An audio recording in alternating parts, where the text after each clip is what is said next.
Pessoal, bom dia a todos e todas. Primeiro, é um prazer receber vocês aqui nessa manhã. A gente dá continuidade à quinta edição do Festival de Teatro Infantil de Goiás, nesta manhã, com esta mesa de debate, com duas grandes mulheres da área da acessibilidade, do qual eu tenho o prazer de estar com elas nessa manhã e mediar esse bate-papo nosso que vai acontecer aqui. Algumas orientações para que a gente possa ter tranquilidade também na edição deste material. Nós vamos gravar todo esse material, ele vai ficar disponível também nas páginas, nas redes sociais do Festim, e é um arquivo importante para a gente ir também registrando a nossa ação, o festival, mas também as nossas conversas, os nossos diálogos e o nosso trabalho. Eu quero registrar aqui também a presença já do Basileu França, do curso superior tecnológico em produção cênica, a coordenadora professora Iolene está aí. Agradecer também ao CCUFG por nos ceder o espaço, né, dizer da nossa alegria e também dessa parceria importante, e dizer também que ontem aqui foi uma coisa fenomenal, né? Foi muito gratificante estar aqui ontem, foi muito bom, eu achei fantástico, fantástico. Então, sem mais delongas, eu queria convidar para a mesa, então, já para a gente... perdão, esqueci de falar das orientações, né, gente? A orientação que eu queria dar, então, a gente vai gravar o material, eu preciso que todos vocês falem ao microfone, né, os nossos convidados também, mas a plateia também, que se for pronunciar nas perguntas ou mesmo nas contribuições. Lembrando que isso é uma mesa de debate, a gente aqui não quer ser os doutores da razão, pelo contrário, a gente quer compartilhar experiências e isso que é o importante para nós. O tema da nossa mesa vai passar por curadoria, por comunicação e por formação de público, discutindo, claro, como sempre, o pano de fundo, a acessibilidade cultural.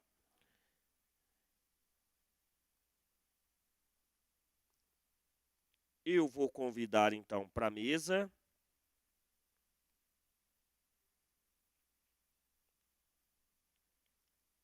a Maísa Conceição Silva, por favor, Maísa. E também quero convidar para a mesa a Alessandra Matos Terra.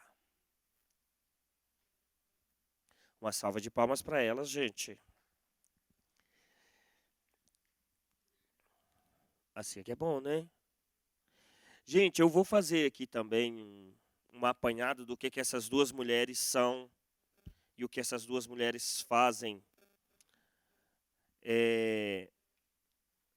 A Maísa Silva, ela é atriz, pedagoga, é professora de Libras, é também graduada em Pedagogia pela Anhanguera, é pós-graduada em Libras pela Faculdade Delta, ela também é mestra em Estudos da Tradução, também é doutoranda em Estudos Linguísticos, atua como tutora na Enes, é isso, né, gente? Isso é Enes, que é um polo aqui em Goiânia e Anápolis. E ela é a primeira representante do slam e poesias do estado de Goiás. E ela participa desse projeto e é uma das idealizadoras também, é militante da área, já é conhecida nossa aqui de longas datas e faz um trabalho muito bacana, do qual nós vamos passar a palavra para ela daqui a pouco. Eu quero apresentar também a minha amiga Alessandra Matos Terra. A Alessandra é dançarina, é mestre em Educação Física pela Universidade de Brasília. Ela é especialista em Educação Física também escolar. O que mais que essa mulher faz, gente? Ela é licenciada em Educação também pela Universidade Federal de Goiás. Já participa de muitos grupos de dança aqui no estado de Goiás. E ela também concebe e dirige junto ao Centro Especial Elísio Campos, Centro Educacional Bilíngue de Surdos de Goiânia. Que legal, que é uma escola bilíngue da Associação de Surdos aqui de Goiás, certo agora? Muito bem. E ela participa de vários outros projetos também sociais nessa linha da área da dança, sobretudo com a comunidade surda, e ela também tem muito a contribuir com a gente nessa mesa. E a dinâmica da mesa, gente, é muito simples. A gente vai abrir para uma exposição de 10 a 15 minutos, pode estender um pouco mais se assim o precisar. E as nossas convidadas vão falar a partir das suas experiências, das suas vivências. E sempre no Festim a gente abriu esse bate-papo para que a gente possa ouvir outros grupos, outras associações, outras companhias, outros fazedores de arte e cultura que desenvolvem ações voltadas para a área da acessibilidade. O Festim é esse grande espaço de socialização das ideias, mas, sobretudo, também de organização dessas ideias, de mostrar quem são esses grupos, de saber quem são esses grupos e como eles fazem. E sempre que possível a gente vai sentar e vai conversar, e é um momento de diálogo, né, que o Festim para com as suas programações culturais para realmente pensar um pouco para frente, né? Então eu gostaria de convidar a Maísa agora para fazer uso da palavra. A Maísa tem a intérprete de Libras para português, que vai ser a professora Débora, que também está aqui presente. E é claro que eu não posso deixar de agradecer também aqui a Faculdade de Letras Libras da Universidade Federal de Goiás, que está aqui com a gente hoje também fazendo esse processo de intérprete em Libras. Então, com vocês, Maísa. Hélio, eu quero agradecer você, primeiramente, por ter me convidado para fazer parte dessa mesa, ao qual eu vou mostrar a minha experiência. Neste momento, quero agradecer, dar bom dia a todos. Meu nome é Maísa, este é o meu sinal. Então, vou fazer um resumo breve sobre a minha experiência de vida na área cultural. Eu tenho um dom para a arte, desde criança eu sempre quis ser atriz, que eu sempre tive essa visão da arte, né? Eu acompanhei muito na minha infância. Eu tinha um tio que ele também era artista, e eu via ele tocar, tocava música, poemas, e aquilo ali, para mim, foi um incentivo. E hoje eu virei uma atriz, eu trabalho na área cultural. Mas a minha primeira atuação foi no slam, aqui em Goiás. Foi um marco, né? Foi no período da pandemia. E eu pensei, o que seria slam? Eu não conheço isso. Eu sabia que era poema, que ligava a teatro, a música. Não, conhecia essas outras áreas. Mas slam, pessoas se disputando. Então, eu comecei a estudar, comecei a ver lives, participei de cursos, e aquilo ali me internalizou. E hoje eu me especializei no slam. Mas antes, num período anterior, quando eu era criança, eu aprendi na escola a fazer teatro, estudei no Pestalozzi, em Goiânia, lá no setor Pedro do Vico. Fiz muito teatro lá, e era um teatro bilíngue, onde tinham surdos e ouvintes, né? E eu não entendia muito, mas, para mim, foi um período importante. Depois desse período, na pandemia, foi quando eu liguei tudo isso e aprendi o slam com o teatro. Conheci o Tiago Santana, né? E ele foi meu professor. Era muito profundo, eram situações muito pesadas, muito diferentes da realidade que eu vivi, muito diferente do slam também. Então, o Tiago me ensinou a ser uma profissional. E hoje eu já me sinto mais segura. Gosto muito de trabalhar nessa área.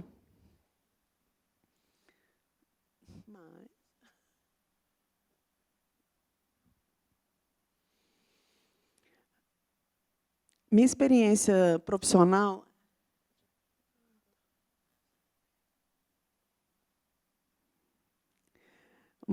Ela vai falar agora sobre a experiência dela na acessibilidade na área cultural. Antigamente não existia intérprete, não existia acessibilidade. No Pestalozzi, tinha aquele teatro, mas, para mim, as pessoas mostravam mais gestos. Mas, quando eu vi surdos artistas, eu já me senti mais forte. E o Tiago me convidou para trabalhar na peça Arvorecer, onde existiam surdos, ouvintes e intérpretes. Então, eu chamei o Blenner também para trabalhar junto comigo nessa arte, e a nossa convivência foi muito boa. Então, por exemplo, quando a gente coloca um ator para fazer libras, eu acho que não seria uma coisa tão interessante. Seria mais interessante aonde vocês poderiam estar colocando atores surdos também no palco. Às vezes a pessoa não sabe Libras, não tem essa convivência, identidade, cultura com a comunidade surda, e ele não parece que ele não está se transmitindo assim de uma forma tão completa. Então, eu acredito que um surdo trabalhando junto com um ator ouvinte seria um teatro mais acessível e onde a gente poderia estar participando. E quando a gente coloca o intérprete para ficar no palco, ele tem que ter muito cuidado aos detalhes. Ele tem que ir conhecer a comunidade surda. O que está ali? Se o surdo se sente presente ali na plateia, se ele se sente acessível também. Porque existem pessoas que têm baixa visão, surdo cego, autismo, síndrome de Down. Então, essa plateia que está ali, presente, às vezes, ele não tem a visão do intérprete, que o intérprete está muito longe também dos atores, né, da cena, então ele não tem uma visão tão perfeita. Eu acredito que se o intérprete ficasse mais perto dos artistas, nessa sinalização, eu acho que teria mais sentido. E também um outro detalhe muito importante, o intérprete, com a roupa que o intérprete usa dentro do palco. Ele não pode usar uma blusa branca. O branco, para a pessoa que é surdo-cego, atrapalha muito. Então, ele não tem essa visão, a luz também que bate no intérprete, isso atrapalha muito a visão dele. Isso é uma questão muito preocupante, que a gente precisa ter mais cuidado com esse detalhe. Eu acho que o intérprete no palco ele tem que estar sempre usando preto, porque a luz não vai ofuscar tanto na roupa preta e vai destacar mais os braços, né, do intérprete, onde ele vai ter uma visão melhor da sinalização. Então, a gente também tem que pensar dentre a pele com a roupa. Se você é uma pessoa branca e usar uma blusa preta, a iluminação vai ser melhor para que ele tenha uma visão melhor também desse profissional. Um outro detalhe também, no momento da atuação, o artista, ou pode ser uma pessoa... O artista ele pode usar colorido, ele pode usar uma roupa tranquila. E se o intérprete estiver no meio do palco, eu acho também que ele pode usar o figurino de acordo com o teatro. Uma outra coisa também, o intérprete, quando ele fica muito longe do palco, o surdo ele vai ter dois momentos de visão. Então, ou ele olha para o palco ou ele olha para o intérprete. Então, ele perde muita informação, às vezes ele perde o interesse, ele vai olhar para o celular, ele vai conversar, ou às vezes ele fixa só no intérprete e perde muita visão do que está acontecendo no palco. Às vezes o intérprete também ele não tem uma interpretação muito legal ali, muito expressiva, então ele prefere olhar para os atores. Então ele tem que ter essa escolha nesse momento, né? Assim, na minha opinião, eu imagino muito assim, a minha vontade mesmo seria, por exemplo, o Hélio, o Tiago, que trabalham nessa área artística. Eu acho que vocês poderiam colocar surdos e ouvintes para atuarem juntos. E o intérprete lá no meio deles também. Eu acho que poderia ter uma nova estética dentro da arte, né, no palco. Por exemplo, uma pessoa vai incorporar um outro. Por exemplo, um artista. Eu sou uma mulher, você é um homem, eu sou uma atriz. Por exemplo, vem uma intérprete mulher para estar atuando junto comigo, e um intérprete homem para atuar junto com você. Então, no momento que eu estou atuando, o intérprete está ali me acompanhando. E o intérprete masculino também vai estar acompanhando o outro ator. Eu acho que o surdo vai ter uma visão mais focada no meio do palco. Eu acredito que seria melhor nesse sentido.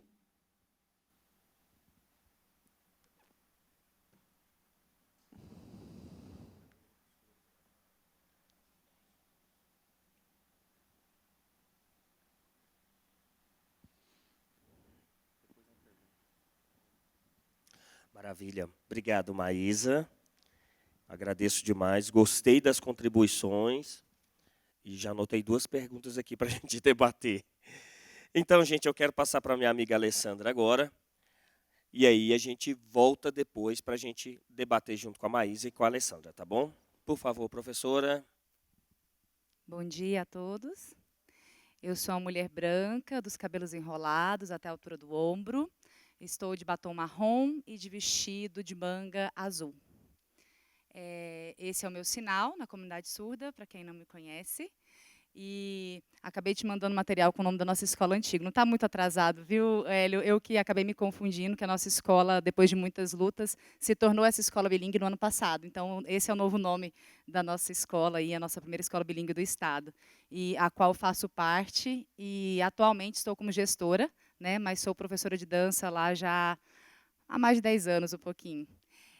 Para mim começar a minha fala, né, para vocês me conhecerem melhor, o Hélio já me apresentou, mas eu vou para vocês entenderem de onde que eu estou falando, né, e desses diálogos que a gente vai poder discutir aqui hoje, né. Então, eu tenho um trabalho, né, sou formada em educação física, mas o mestrado, a especialização foi na área, mas estudando o tema da dança, da diversidade, da inclusão, né. Então, mergulhando nessas discussões, né, desde os estudos e até hoje. Então, minha formação, né, participei de alguns grupos de dança, como o Porquá. Hoje eu participo do grupo Diversos, né, muito nesse lugar da acessibilidade, mas também como dançarina. E vamos tentar trazer algumas contribuições nesse espaço para vocês. Tenho formação em um método que chama Danceability, que é uma proposta de dança para pessoas com e sem deficiência. Eu vou só orientando aqui algumas coisas. E importante falar também para vocês, né, que eu falo desse lugar tanto profissional, né, dessa experiência aí com surdos, mas com outras deficiências, e de um lugar também, né, particular, onde estou, né, com o 3º filho chegando, e tenho meu 1º filho com síndrome de Down, né. Então essas lutas da acessibilidade cultural, da inclusão e da pessoa com deficiência, ela passa por vários aspectos, né, pessoal, profissional e aí de estudo e pesquisa, né. E o grupo de dança Diversos também é um grupo que trabalha com pessoas com e sem deficiência e que eu acredito muito, né, nas propostas e no trabalho artístico que ele vem desenvolvendo. E eu acho importante, né, eu trouxe algumas coisas para a gente pensando, que quando a gente vai falar sobre o tema, né, de uma cultura acessível, né, a comunicação, a curadoria e a formação, né, também de público, é importante a gente pensar alguns conceitos que regem, né, o que a gente vai pensar, o que a gente vai trabalhar. E aí, entre eles, sempre fica essas questões, né, o que é deficiência, o que é inclusão, o que é acessibilidade, o que é cultura, para a gente pensar um pouco de, né, qual que é o olhar que a gente tem para pensar essas coisas. E aí eu vou passar para vocês um pouco do que eu trago, né, enquanto olhar, enquanto estudo. Então, a gente precisa entender que essa pessoa com deficiência, né, tem um impedimento longo prazo, né, seja físico, mental, intelectual, sensorial, e interação com uma ou mais barreiras, né, podendo obstruir sua participação plena e efetiva na sociedade, em igualdade de condições com as demais pessoas. Aqui acaba que a gente vai discutir um pouquinho mais dessa questão da pessoa com deficiência, né, da pessoa surda, né, tendo a ilustre presença aí da Maísa, né, é um prazer tê-la para a gente discutir, pensar algumas coisas juntas. Mas quando a gente fala, né, de acessibilidade, ela é muito, né, a gente tem que pensar no aspecto da deficiência entre outras questões.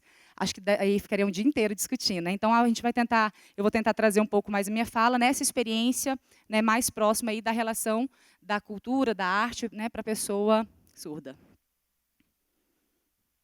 E aí, quando a gente fala dessas questões de acessibilidade, não tem como a gente não falar de inclusão, né? Porque como a gente vai provocar também, e como que a gente vai lutar e proporcionar a inclusão, né? Que significa, então, inserir, incorporar, fazer parte de algo, né? Tornar o ambiente incluso não quer dizer proporcionar igualdade, mas sim equidade de todos os sujeitos.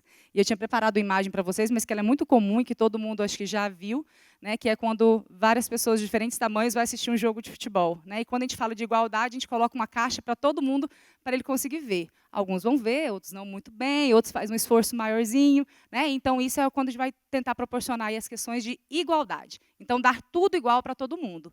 Mas que, infelizmente, não vai proporcionar o acesso para todo mundo.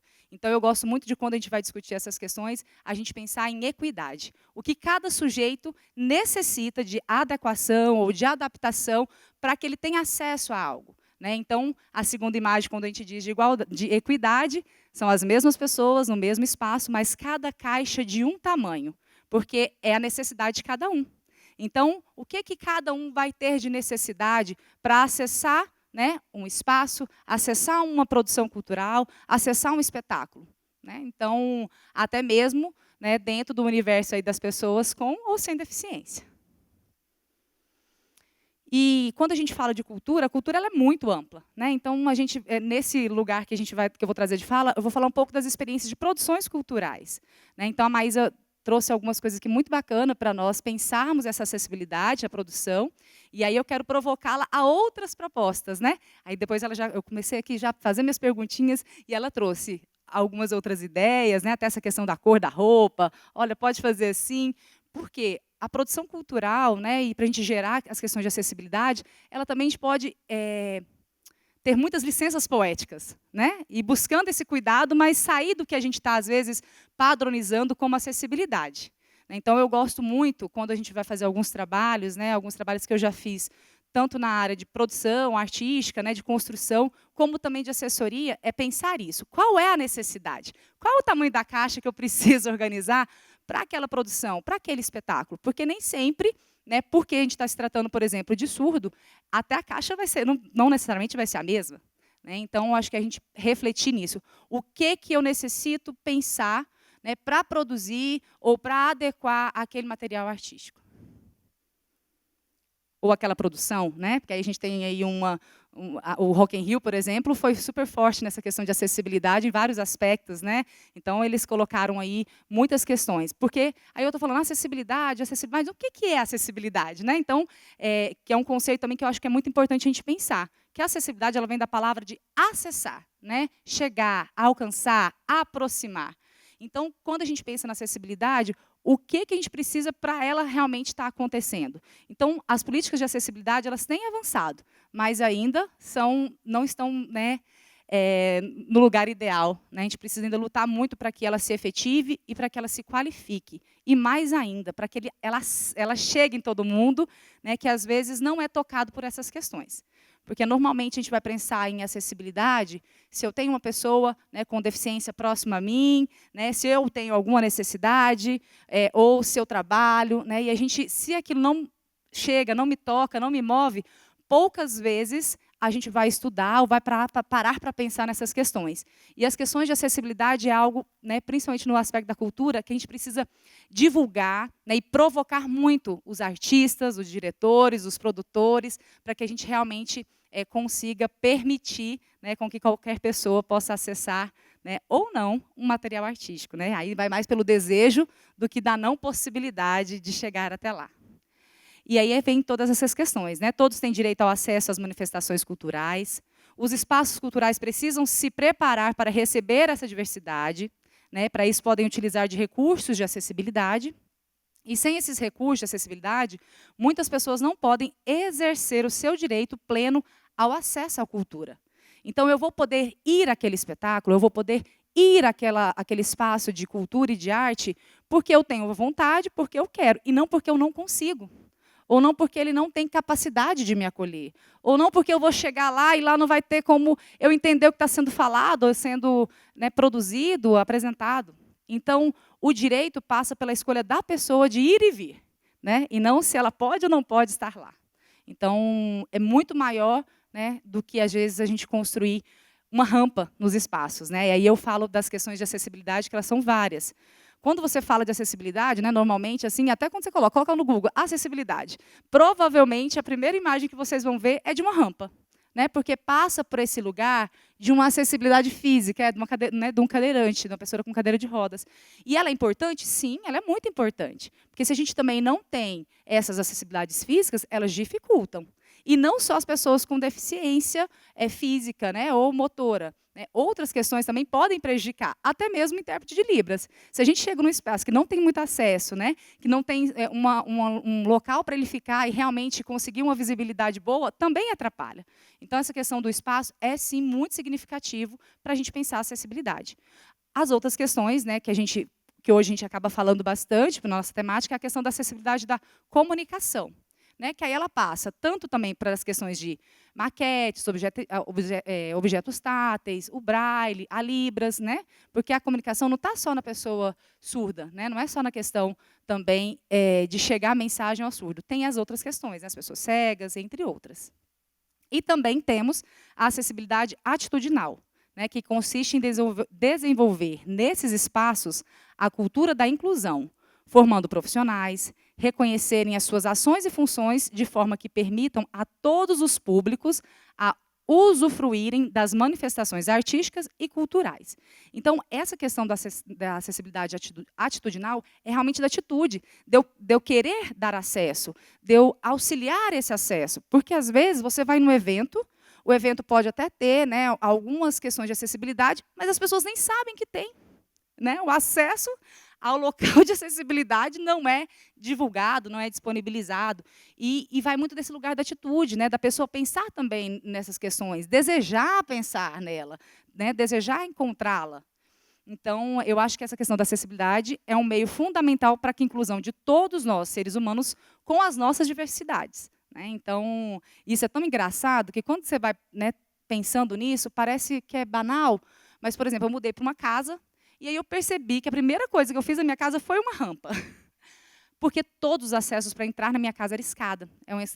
Já é uma casa, né, de 20 anos, então precisava de reforma. Falei assim, gente, eu gestante, por exemplo, vou chegar com um carrinho, eu não entro na minha casa, né? Eu vou receber uma pessoa que tem alguma dificuldade, né, seja ela uma deficiência física, ou mesmo de idade, ou por algum... não consegue entrar.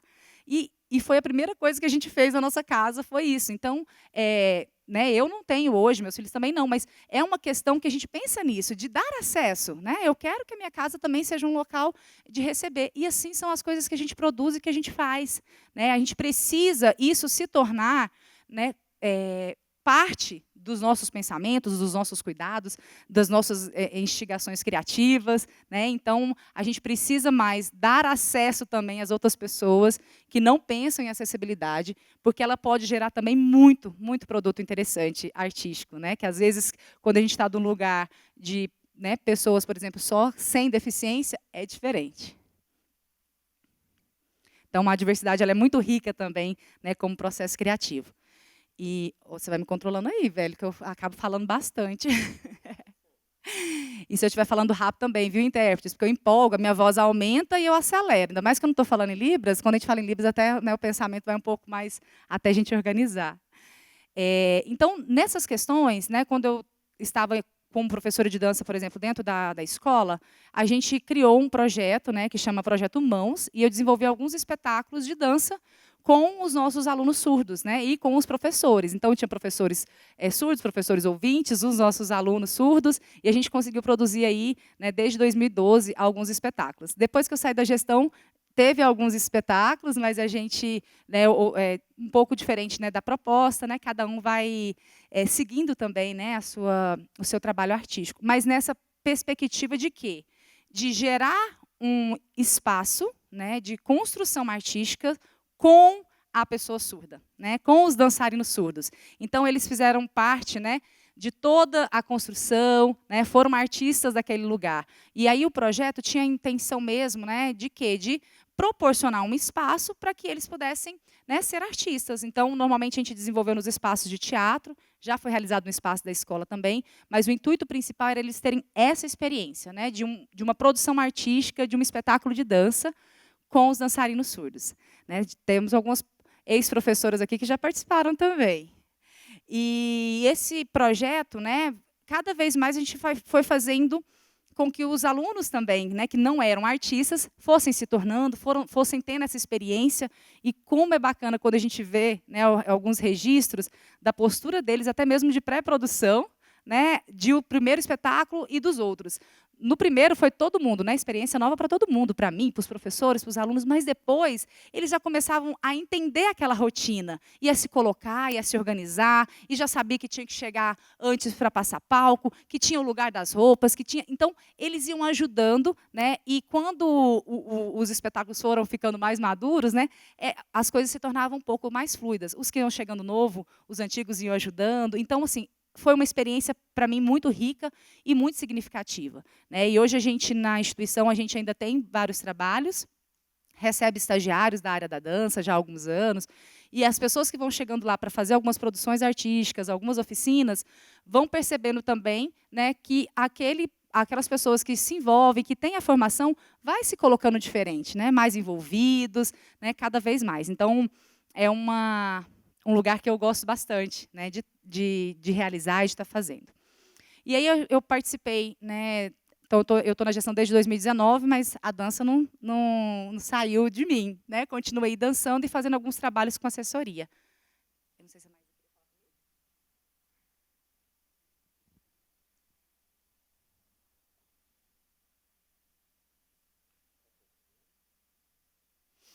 Só complementar o que a Alessandra disse, eu acho muito importante a fala dela.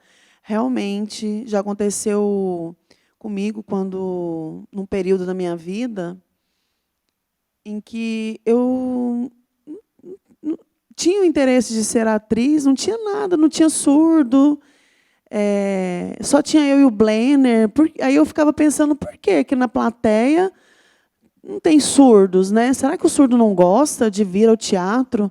Não, não é isso. É porque há muitos anos atrás não existia acessibilidade, não existiam pessoas que se preocupassem com isso. Não tinha intérprete, não tinha o ator surdo também.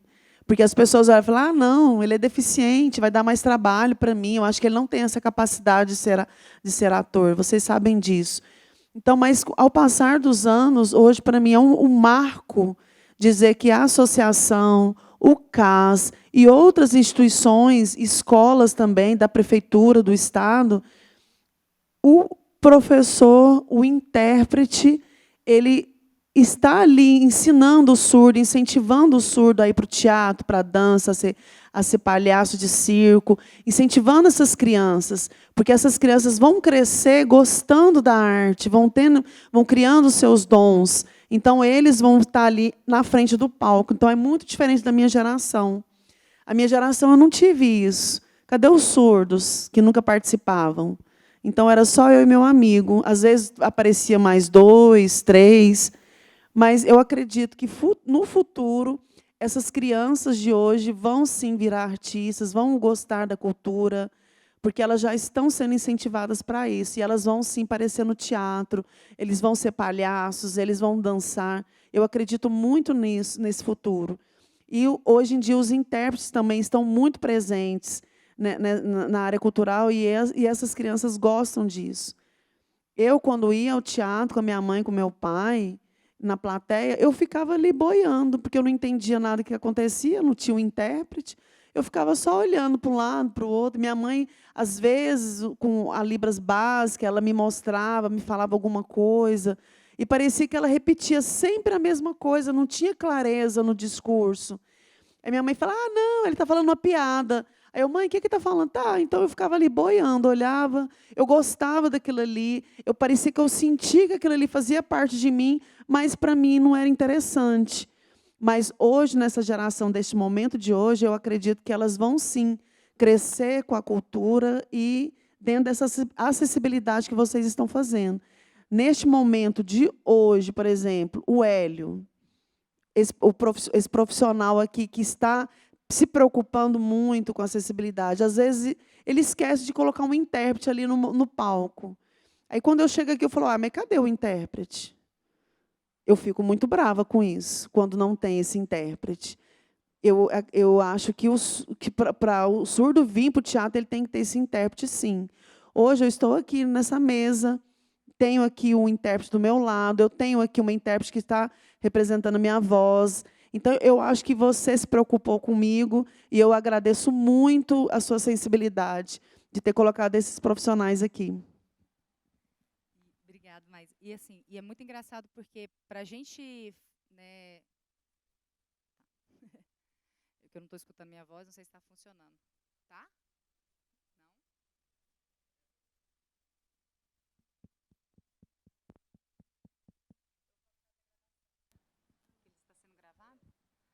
Se precisar, Débora, eu te devolvo. E é muito importante que você fala, mas é porque é isso, a gente provocar, né, igual esse projeto, provocar tanto eles a terem a experiência artística, né, de produzir, de fazer parte, e também de ser espectadores. Porque não tem como eles gostarem, né, de teatro, ou de dança, ou de outros aspectos, sendo que eles não têm oportunidade de participar, né, não têm a oportunidade de frequentar. Então, tem esse lugar. E aí é algo que eu tenho... Né, que eu iniciei dentro do grupo de diversos, que é essa questão da acessibilidade em Libras, que é um trabalho diferente do profissional intérprete. Né? Eu sei Libras, né, me comunico, poderia estar aqui fazendo a fala para vocês em Libras, mas eu não sou intérprete, é um trabalho bem diferente. Né? Você ser fluente na língua e interpretar, o trabalho de vocês não é fácil. Né? Então, é um lugar que a gente faz o quê? A gente vai pensar a acessibilidade da Libras naquele trabalho, que a gente vai produzir ou que a gente vai adequar. Né? Então, no Diverso, a gente faz muito esse trabalho, né, da construção artística acessível. Então, o projeto, as aulas, as produções, né, é pensado acessível desde o começo. O grupo já, né, gera essas questões no seu ser. Né? O grupo é acessível. Então, essas questões elas são iniciadas, né, quando a gente pensa na produção. Né, vamos pensar, então, na produção artística, que é desse lugar que eu estou falando agora. O Grupo Diverso, por exemplo, tem 2 trabalhos, né, os 2 últimos trabalhos que foram pela Funarte, que estão disponíveis no YouTube, o espetáculo, né, que tem o Transbordar e o Cartas ao Tempo. Ele tem uma equipe de assessoria em acessibilidade, e eu estou com uma acessibilidade em Libras. Então, a gente vai pensar questões para o público, né, para a comunidade surda. Então, hoje, a gente ainda não tem o artista, né? Nesses 2 trabalhos não tínhamos o artista surdo, né? Então, essa relação com a Libras foi feita tanto com o intérprete que se colocou em palco, como eu também.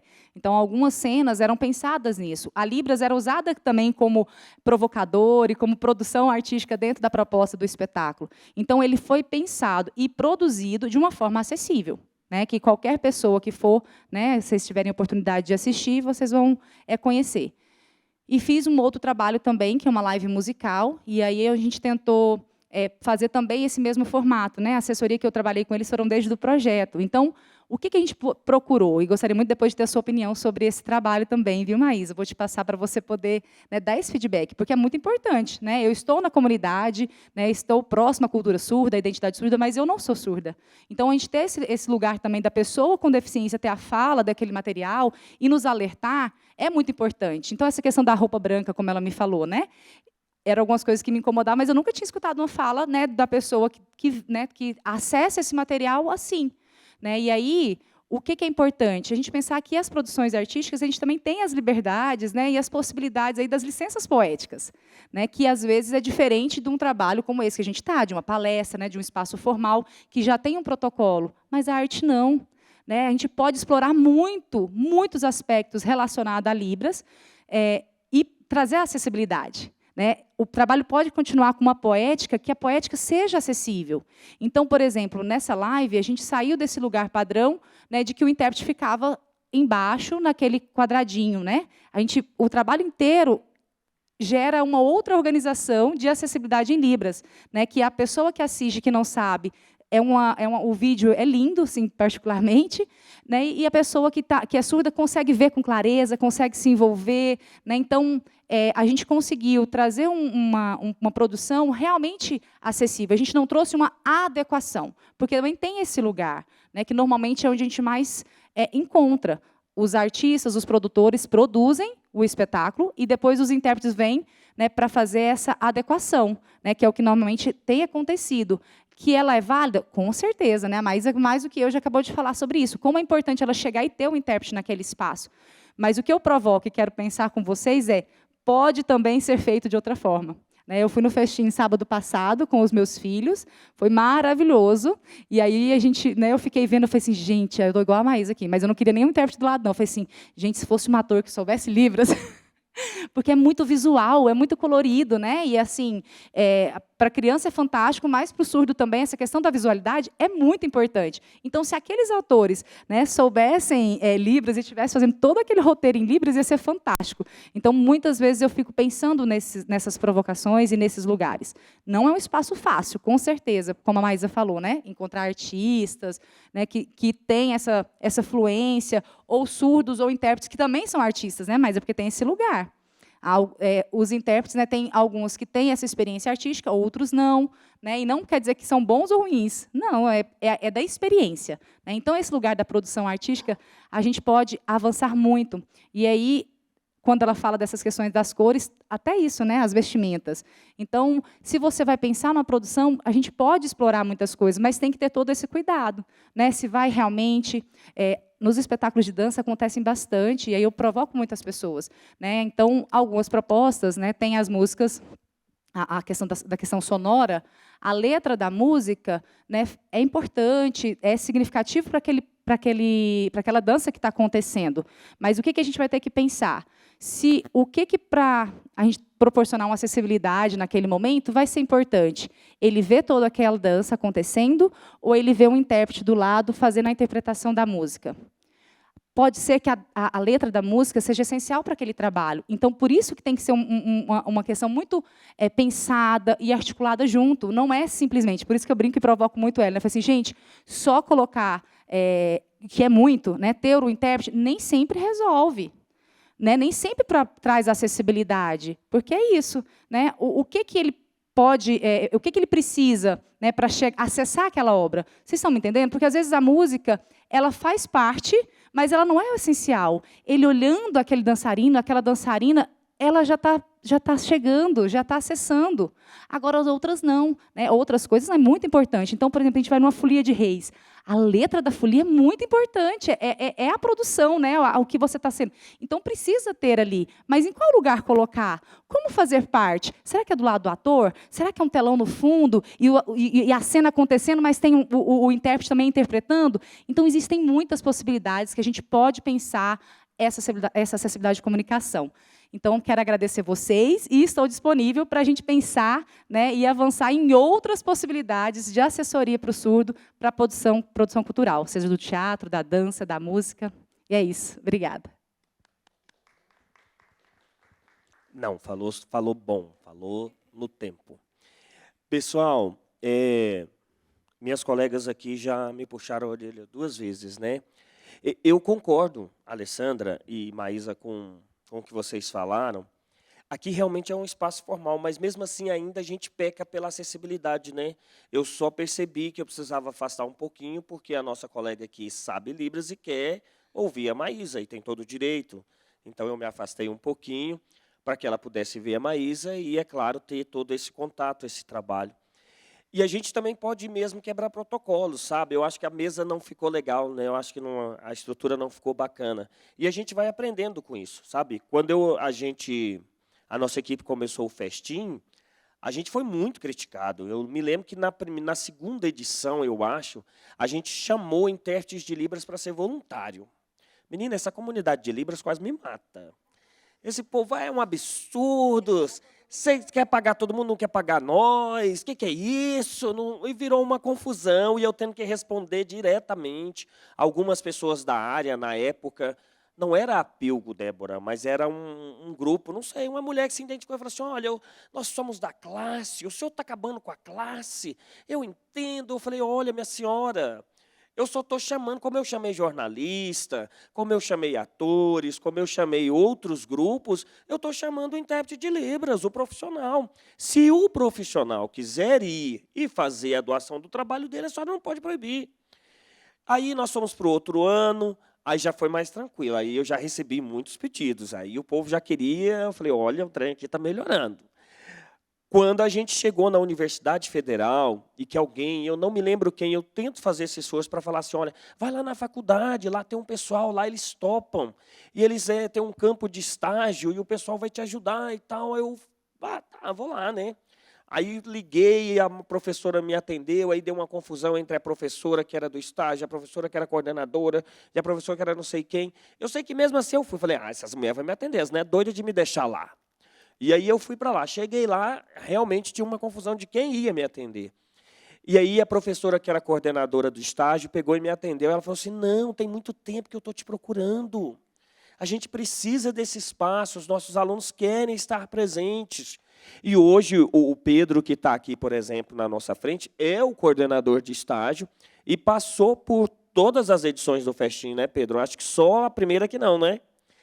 E que eu me lembro, é claro. Mas o Pedro sempre esteve presente com a gente. E hoje ele orienta os estagiários que estão com a gente.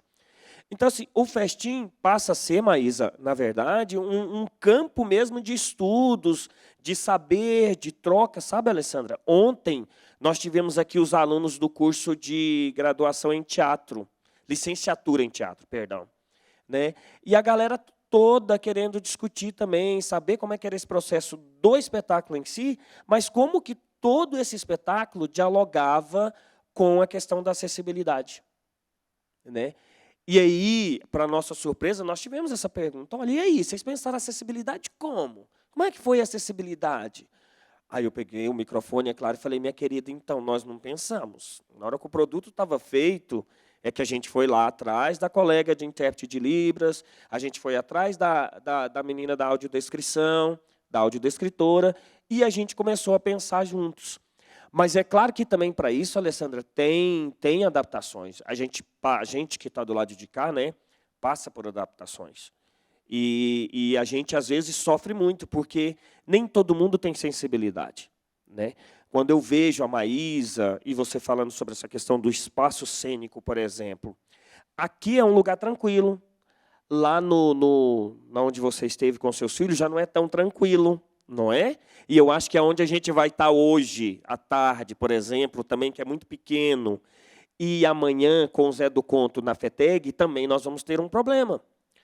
Então, esses espaços, a produção, precisa se organizar para isso, precisa se mobilizar, mas mais do que isso, precisa se sensibilizar. E aí, quando a gente faz a curadoria do Festim, uma das coisas que a gente tem observado é isso, olha, até que ponto eu consigo dar acesso a esse espetáculo. Porque tem espetáculo que é muito complexo, realmente, e aí eu fico imaginando como é que isso vai se dar. E, às vezes, a gente passa a bola com todo... Como é que a gente fala no futebol? Eu esqueci, mas a gente passa a bola com toda a maestria para o intérprete e fala, se vira aí. A Débora mesmo fala assim, não, você está louco? Não sei o quê. Falei, amada, cada um com seus problemas. Mas, assim, no sentido de também provocar os intérpretes de Libras para que também nos ajude, sabe? Na cena, sobretudo, nós que somos produtores. Porque também não é fácil construir com o diretor. Quando o diretor é ator de si mesmo, ainda é mais fácil um pouquinho. Mas quando não é, quando tem uma terceira pessoa, aí você tem os seus artistas, você tem a sua cena construída ali, que é aquela figura ali, a imagem, né? a fotografia do espetáculo.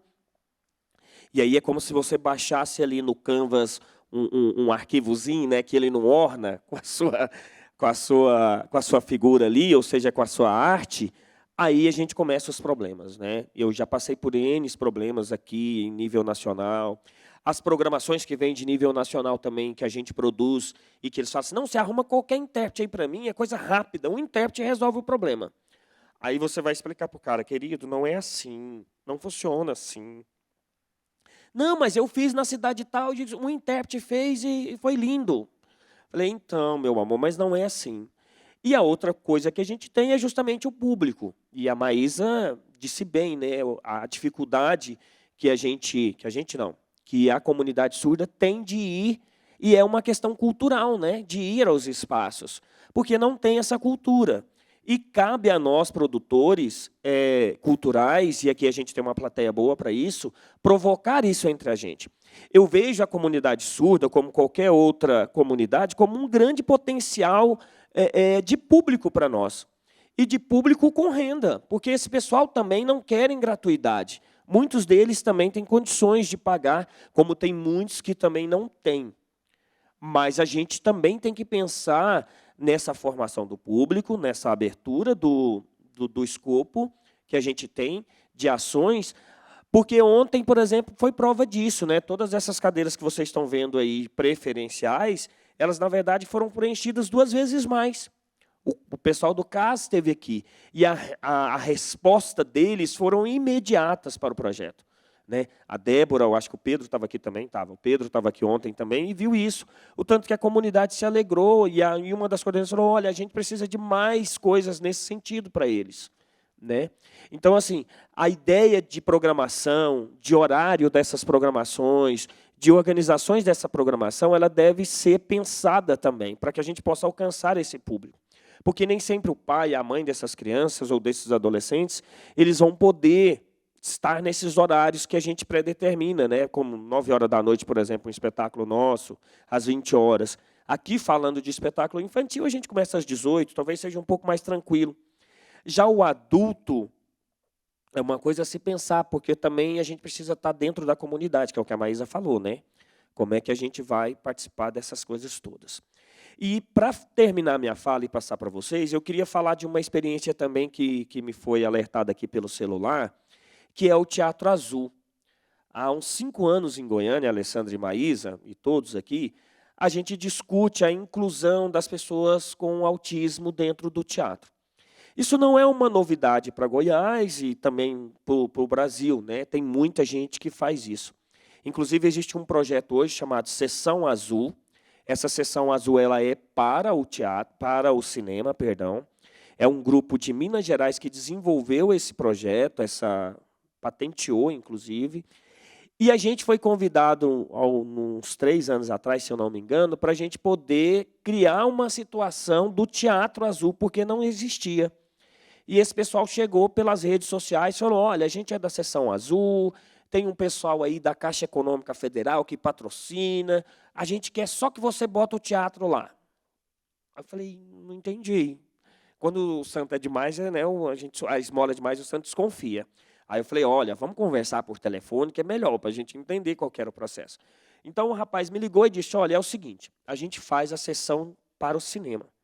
E está chegando agora o mês do autismo, então a gente quer fazer uma sessão de teatro, porque a gente viu que o pessoal aí de Goiás trabalha muito com teatro infantil, e realmente teatro é referência, o Goiás é referência em teatro infantil, e a gente olhou aqui a plataforma aqui de vocês, e a gente gostou do espetáculo, O Pequeno Príncipe, e a gente queria, então, que vocês fizessem essa sessão para a gente. Aí eu, tá, tudo bem, tem alguma coisa que você precisa fazer? Não, você faz tudo normal.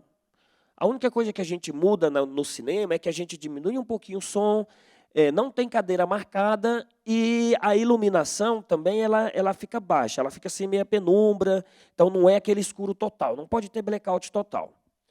Aí eu falei, uai, tá fácil, vamos fazer esse projeto. E aí a gente começou a estudar, começou a conversar, e aí a gente foi ver que, na verdade, isso depende muito mais da criança que vai participar do processo do que as adaptações que a gente faz aqui. Né? Porque cada criança é única. E aí a relação que a gente tem com a família ou com os apoiadores é fundamental para que o Teatro Azul aconteça. Então, a gente começou a conversar com as equipes e com os grupos que já trabalhavam com autismo aqui em Goiânia. Então, a AFAG, o NAI Autismo, foi sempre parceiros nossos nisso.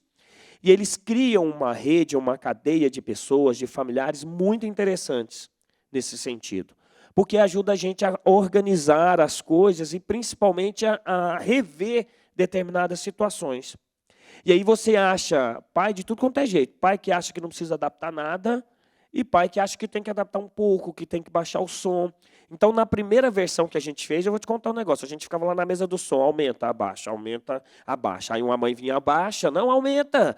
Aí o outro pai falava assim, por que vocês ficam mexendo no som? Eu falei, porque a mãe veio. Não, não precisa não, pode deixar, deixa aí. E assim, a preocupação nossa, se a criança estava participando ou não, se estava gostando ou não. Então, muitas crianças saíam de um lugar, sentavam no outro. Tinha criança que corria e ia lá para a beira do palco e voltava. E até a gente entender que esse processo era um processo natural da criança. Né? Por isso, o teatro também não pode ser 100%. Né? A gente coloca ele a 70% da sua capacidade, para que a criança possa se locomover. Né? No sábado e no domingo, mas mais no domingo, na programação do Festinha, a gente vai ver isso com o espetáculo do Zé do Conto, aqui na FETEG. A gente está levando um grupo, convidou um grupo de autistas, né, de pais, de fazedores também de arte e cultura, para estar presente. E a mesma briga também, Maísa, eles têm com a gente. Eles querem os autistas também no palco. Né? E, para isso, Goiânia também tem sido palco de grandes artistas, né, autistas. Então, eles fazem shows de música, de dança, tem teatro também, né? Vai ter um agora, acho que no próximo mês vai ter um também, um musical deles. Já produzi 2 musicais para eles também, com a presença de 100% dos autistas no palco. E é um grande desafio, né? O nosso diretor, que é o Danilo Felipe, é fonoaudiólogo, né? Formou nessa área e tem trabalhado muito também com os autistas. E nesse sentido de levar a arte, o entretenimento e colocá-los também no palco também para representar. E o Teatro Azul hoje é uma confecção de todo mundo. Eu tenho conversado muito com a Universidade Federal do Rio de Janeiro, com o departamento lá de fisioterapia, porque é lá nesse departamento que está discutindo a questão da acessibilidade. Né? Aqui na Universidade Federal fica com a Faculdade de Letras Libras, fica um pouquinho com a Faculdade de Performances Culturais. Aqui já é um pouco mais dividido, todo mundo tem o seu núcleo de acessibilidade. Mas lá no Rio de Janeiro, não. Então, essa faculdade de fisioterapia, está ligado lá, foi a primeira também especialização na área de acessibilidade cultural, já lá no governo bem antigo, no primeiro mandato do governo Lula. Então, isso foi muito importante, porque eles acabaram formando muita gente, qualificando muita gente no Brasil para a questão da acessibilidade. E aí, para dizer para vocês que a gente está nesse processo de construção e que a gente precisa cada vez mais discutir essa questão da acessibilidade, do Teatro Azul, do teatro com e para as pessoas com deficiência. O Tiago, eu sempre erro o nome, é INAI. INAI, isso, então agora acertei.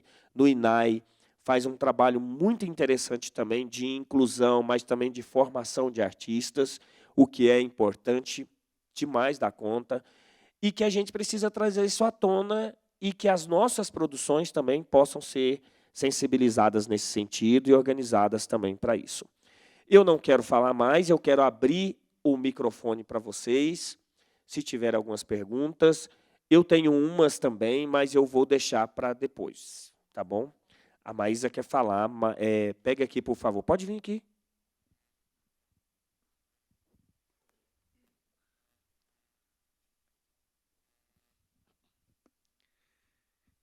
Então, eu concordo com a explicação, eu queria aproveitar a explicação de ambos. É realmente importantíssimo duas coisas, que é um desafio, né, o show musical. Então, nós temos ali o grupo de intérpretes, e às vezes não se preocupam com a qualidade da adaptação para o público, para a comunidade surda. Então, eles, vou simplesmente sinalizar e ok. Mas os surdos, ali nas lives, por exemplo, veem que tem muito português sinalizado, não tem aquela adaptação realmente para Libras. E tem outros grupos de intérpretes que me procuram, porque eu sou surda, e aí colocam a surda ali como apenas uma decoração. Então, eu tenho que fazer um conselho, uma consultoria de como usar os sinais, como fazer essa adaptação para esse show, as metáforas. O Beija-Flor, como fazer essa adaptação da música do Beija-Flor, que tem uma adaptação, talvez, num contexto um pouco mais sexual. Mas e para as crianças? Como fazer isso? O cuidado que nós precisamos ter. Então, eu, como uma pessoa surda, eu ajudei os intérpretes a fazerem essa adaptação do texto, esse estudo para fazer esse show, tomar cuidado com os sinais que vão utilizar, qual a metáfora, fazer de uma forma que seja menos explícita, uma forma mais suave. Então, nós fizemos esse estudo, e depois foi feita essa adaptação. E o público entendeu, o público gostou, e isso aconteceu no momento da pandemia, e a gente teve essa assistência do público. E as pessoas que não adaptaram, simplesmente fizeram ali aquele português sinalizado, não seguiram as regras da Libras, eles tiveram problemas. Então, eles não procuraram os surdos. Então, quem procurou os surdos, por exemplo, a Débora, a Sara, outros trabalhos do Diogo, o Diego. Então, sempre que procuram os surdos para saber os sinais, por exemplo, eu gravo, eu mando um vídeo fazendo essa consultoria, e isso demonstra respeito aos surdos e à comunidade surda, algo que é realmente muito importante. Outra coisa sobre o teatro, é muito importante ter o surdo e o ouvinte trabalhando juntos. Então, por exemplo, eu sou ouvinte, eu vou aproveitar desse privilégio que eu tenho e excluir o surdo. Não, não pode fazer isso. Então, no Brasil inteiro, quando a gente vê, isso se torna um problema. E para ter uma melhoria, é importante que seja algo bilíngue, com o surdo e o intérprete trabalhando juntos. Então, o intérprete procurando os surdos para adaptar os sinais, como fazer essa informação. Às vezes também o intérprete explicar, ensinar a palavra em português para o surdo, e o surdo ensinar o sinal, um aproveita do outro e faz esse trabalho juntos. Um terceiro ponto, eu como profissional, que eu também sou intérprete, e o perfil, né, o perfil e o papel dessas pessoas, um perfil mais formal de interpretação. E muitas vezes essas pessoas olham para a área artística e se interessam, nós podemos chamá-las também, mas aí faz uma interpretação pouco artística, enquanto quem está fazendo a performance está fazendo de uma forma bem maior, e a forma que é feita essa interpretação muitas vezes não tem a ver exatamente com as nuances de quem está atuando, né? Então, às vezes a forma, as expressões de quem está às vezes chorando, rindo, toda essa movimentação, então o surdo e o intérprete precisam estudar juntos para que isso fique de forma clara.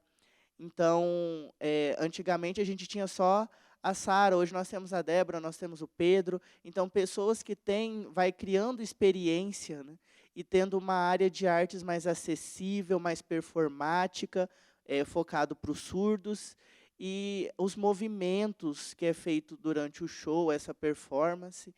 E aí nós temos a questão dos intérpretes formais, né, como lidar com essa situação, porque eles são muitas vezes trabalham em acesso ao médico, em outros contextos, mas a gente também precisa ajudar eles a aprender como trabalhar no contexto artístico. Muitos pensam que não conseguem, por isso saem. Então, se eu estiver num show, por exemplo, eu tenho um corpo muito duro, eu não dou conta, não tá dando certo, mas eu vou por causa do dinheiro? Não, esquece isso. Você precisa se preocupar com a comunidade, em dar acesso à comunidade surda. Então, talvez não seja o espaço. Precisa de uma pessoa performática nessas áreas. Então, eu, como uma pessoa que também trabalho com interpretação, eu tenho que ter essa consciência do meu trabalho. E isso é muito importante para o público comunidade surda.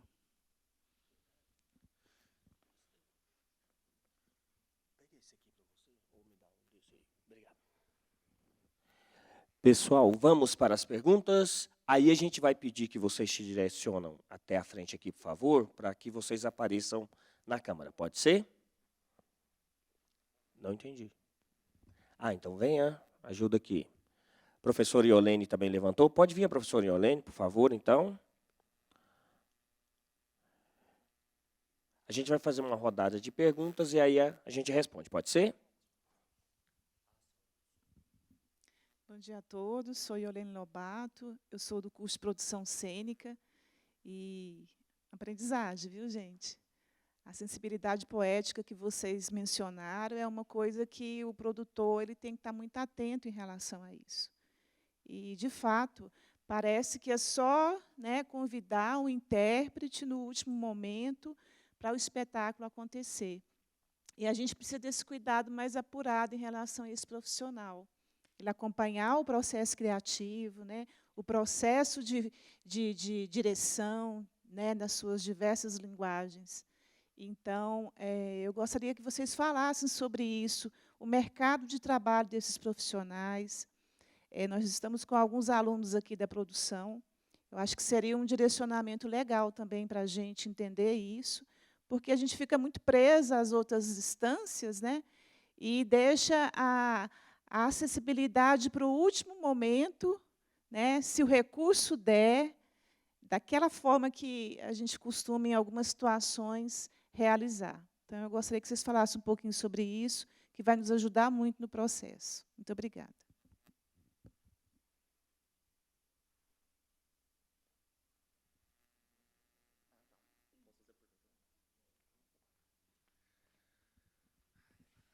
E aí, gente, tudo bem? Meu nome é Pedro.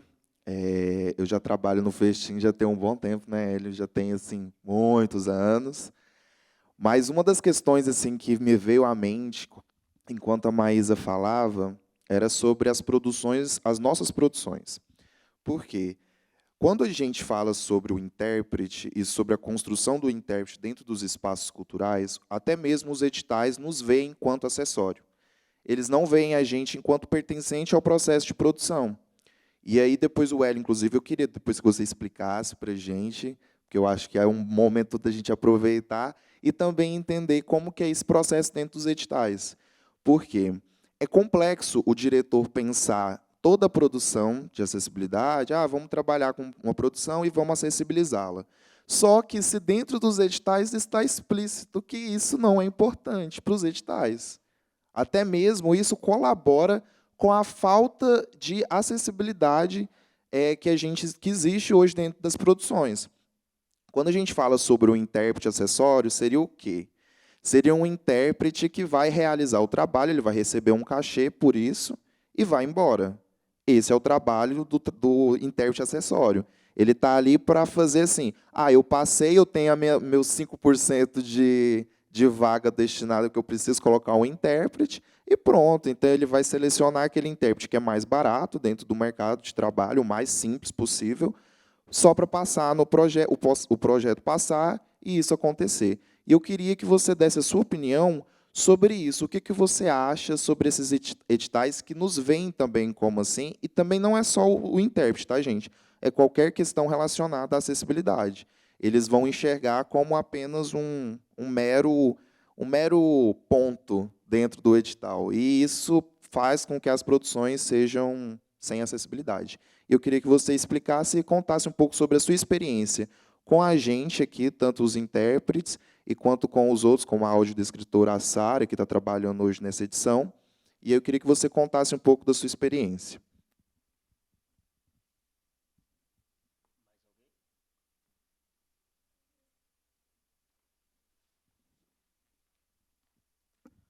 Olá, bom dia. Eu também sou professora do curso de produção cênica, ao lado da professora Iolene. Vim aqui, na verdade, assim, é quase uma complementação da pergunta da Iolene e uma consideração sobre as falas aqui colocadas, né?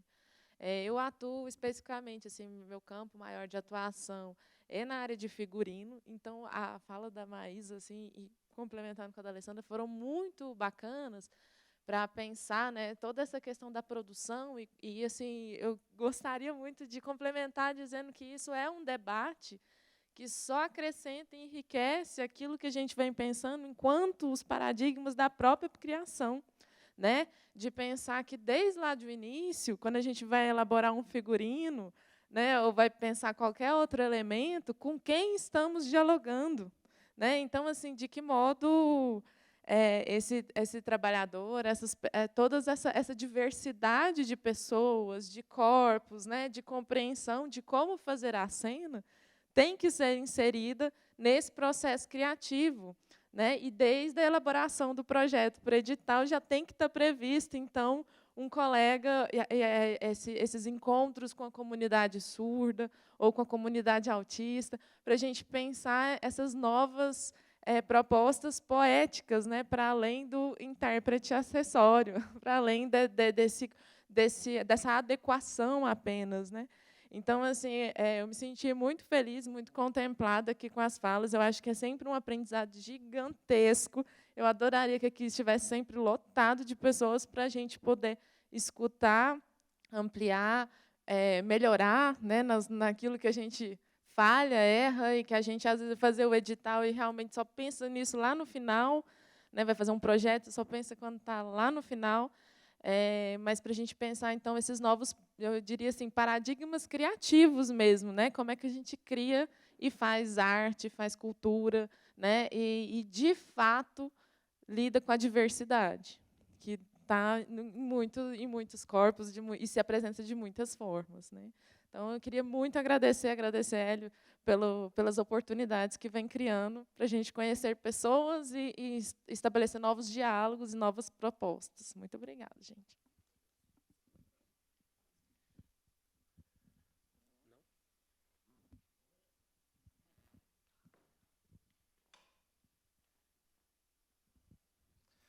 Bom dia, sou o Zé Mário, sou ator e sou estudante do curso de produção do Basileu. Eu, enquanto ator e participante desse festival, só tenho a agradecer por essa manhã de informação e conhecimento, porque me deu um boom na cabeça, esse bate-papo que está acontecendo aqui. Eu, enquanto ator, estava pensando também da deficiência que nós, artistas, temos no acesso a essas informações. Eu trabalho muito com contação de história, né? Tanto que amanhã tem o Zé do Conto. Contação de história, eu estou aqui agora na minha cabeça, como que eu sempre não tive um intérprete de Libras junto comigo, ou procurando sempre essa acessibilidade. E a fala de vocês me fez agora assim rever muitas questões. E enquanto ator, enquanto artista, a comunidade toda dos artistas, a gente também procura ter mais informação sobre esse acesso, né? Então, montar um espetáculo já pensando nessa questão, chamar alguém da área para ter essa troca, porque a gente faz faculdade de teatro, faz escola técnica, só que a gente não tem nenhuma matéria, a gente poderia pelo menos ter uma matéria focado nessa acessibilidade, né? A gente fala muito em acessibilidade, mas a gente não sabe, a gente não conhece. Eu fui fazer uns vídeos até de divulgação, eu ficava preocupado com a forma que eu ia falar. Como falar? Se eu estou falando Teatro Azul, está correto falar Teatro Azul? Sabe, para não passar uma informação errada. Até hoje aqui de manhã também, que a gente chegou aqui, aí falar dos aplausos, né? Eu batendo palma, estava todo mundo assim, eu falei, eu sou um lesado mesmo. E aí, então, é a informação que vai chegando, eu estou, assim, embasbacado, admirado e maravilhado por essa... Eu vim de uma cidade fora aqui de Goiânia, longe, para chegar aqui 9 horas da manhã, e valeu muito a pena, está valendo muito. Parabéns pelo trabalho de vocês. E é isso, tinha que agradecer. E amanhã tem Zé do Conto, tá, gente? Lá na FETEG. E é isso, muito obrigado.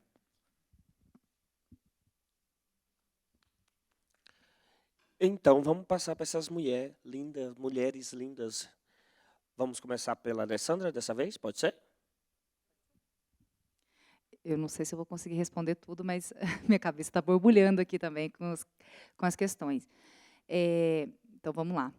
Uma das coisas que eu acho muito importante a gente pensar, que tem a ver da questão da experiência e da formação. E aí eu acho que a Mais até comentou muito sobre isso, porque vem esse lugar, né, do profissional, por exemplo, intérprete, ter esse conhecimento também artístico, né, para conseguir tanto desenvolver um trabalho, como também ajudar a assessoria desse trabalho, né, na produção, nas provocações aí artísticas e poéticas. Então, a gente precisa pensar também nessa questão, né? E aí é importante com que a gente tenha pessoas que sejam envolvidas também com esse trabalho, que têm interesse e buscam essa formação, né, para assessorar também as pessoas que não têm.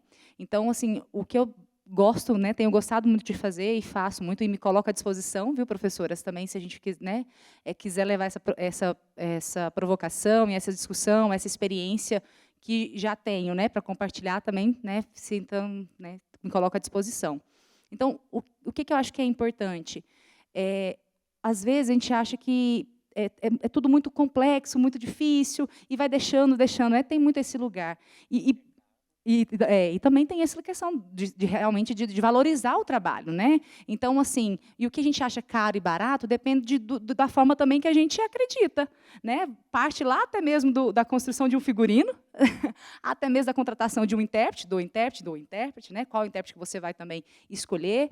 Então, tem todo esse lugar. Então, e não dá para ser qualquer pessoa para fazer, entende? E não é qualquer intérprete que dá para fazer, e não é qualquer intérprete que consegue assessorar.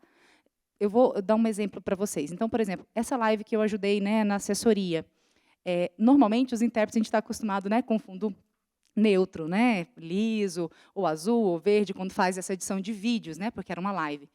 E aí a gente produziu algumas coisas junto lá no estúdio, né? Aí a live aconteceu no estúdio. E aí a gente foi testando outras coisas. Não aconteceu sempre lá. Ia ter uma outra proposta que ia ser essa, né, separado. Teria a música tocando e o intérprete estaria separado em outro espaço. E a gente usou um outro espaço do estúdio, que era de pedra, amadeirado, e ficou muito legal. Mas, no início, o intérprete tinha ficado incomodado.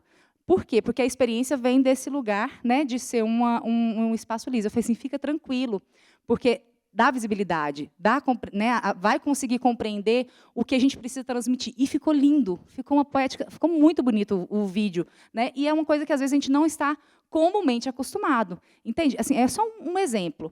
Então, a gente pode pensar muitas outras coisas, né, e trabalhar a poética e a acessibilidade, a nossa construção artística. Quando você me fala da contação da história, contação de história em libras, você consegue fazer, né, assim, muitas coisas bacanas, e pensando que é um material que pode ser construído, se chegar um surdo, está atendendo, se ele não tiver, também está, entende? É uma produção. Também tem esse lugar, que não tem que ser só uma adequação, nem pensar a acessibilidade, mas pensar essas possibilidades da produção também, né, para outras perspectivas. Então, tem um pouco também desse lugar. Então, lá na escola, por exemplo, né, agora como gestora, a gente, e com os editais, né, com as pontuações, as pessoas ligam, normalmente não me conhecem, e acham que simplesmente fosse, eu vou levar um espetáculo, eu vou levar uma oficina, ok, eu vou dar carta de aceite e pronto. Não. A primeira coisa que eu pergunto foi assim, que projeto? Que espetáculo? O que você vai fazer? Como você vai fazer? Porque não adianta também te oferecer um trabalho lá, não que não seja de qualidade, mas que meus alunos não vão acessar aquilo lá. Entende?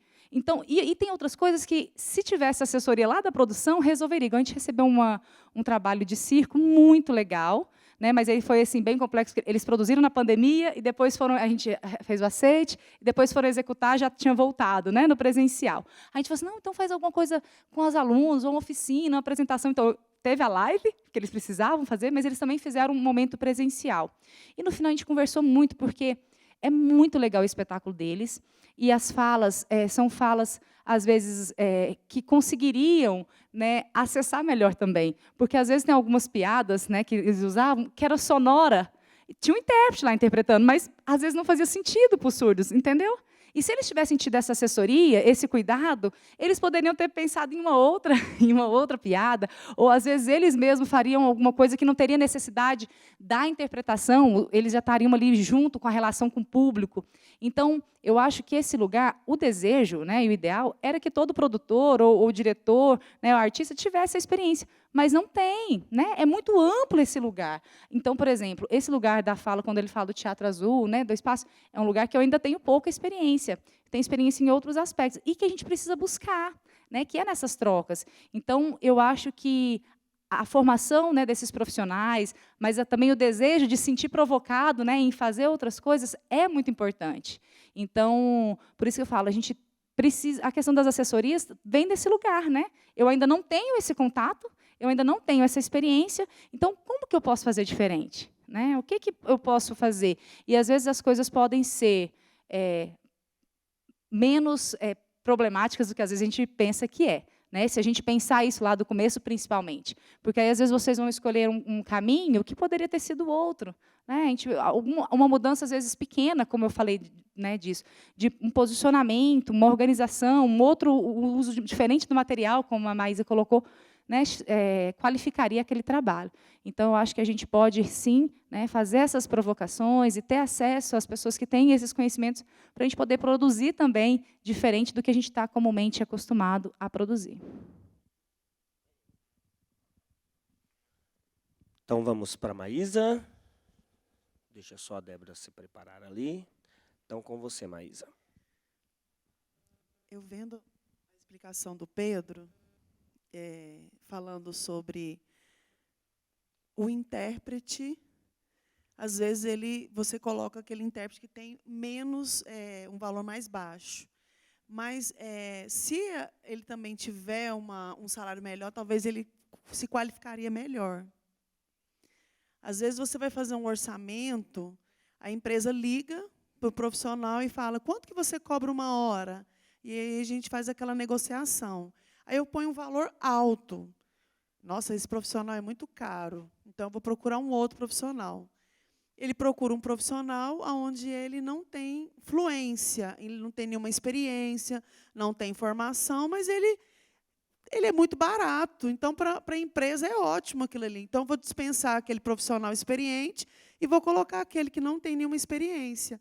Então, a gente tem que ter o surdo, quando ele percebe na hora quando esse profissional não tem nenhuma qualificação. Então, a gente percebe pela prosódia dele. Então, esse produtor ele tem que ter esse cuidado também e evitar esse tipo de contratação. Porque isso é muito importante. Antes de você contratar um intérprete, você poderia colocar um surdo junto com o produtor, escolher esses profissionais, porque ele vai entender que ele tem experiência, que ele foca na área cultural. Eu vou chamar você e vou te falar, olha, esse profissional serve, a gente pode chamar ele para negociar também o orçamento, e aí o seu trabalho poderá ter mais qualidade. Então, evitar esse profissional que não tem experiência, que não tem fluência.